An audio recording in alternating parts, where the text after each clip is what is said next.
Instagram әле пока эшле икән бит. Нишләптер минеке эшле белмим. Может, беренсе эшләткәндер Айсылу. Вот. Вот. Даже если Instagram бит икән, аның өчен борчылырга бер генә дә кирәк түгел. Әллә нәрсә түгел бу. Бу бары тик бер интернетның бер элеше генә.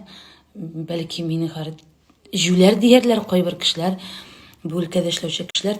Мин аның аңа бик нык борчылмыйм. Мин беләм, яисә кире Instagram кайтыр, яисә башкасы барлыкка килер.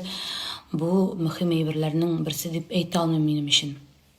Шуңа күрә иң мөһиме иҗат итүне туктатмаска һәм җырлар яздырып, матур җырлар белән, иҗат белән сезне сөендерергә, шатландырырга Ходай насыйп итсен. Күрешербез концертларда.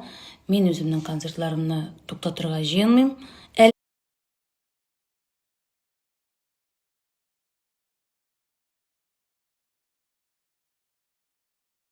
Итүне туктатмаска һәм җырлар яздырып, матур җырлар белән, иҗат белән сезне сөендерергә, шатландырырга Ходай насыйп итсен.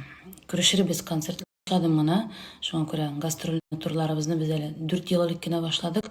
Әле безнең барысы да алда. Шуңа күрә яңа программалар, яңа җырлар һәм яңа костюмнар, позитив кәеф һәм инде иң мөһиме сәламәт булыйк. Калганы барысы да Алла берсә булыр.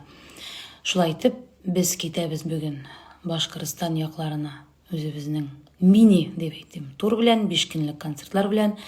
Бүген безнең туймазда көтеп калам концертларыма. Очрашырбыз, аралашырбыз, җырларбыз, биербез. Миңа калса күңелле булачак. Мин сагындым.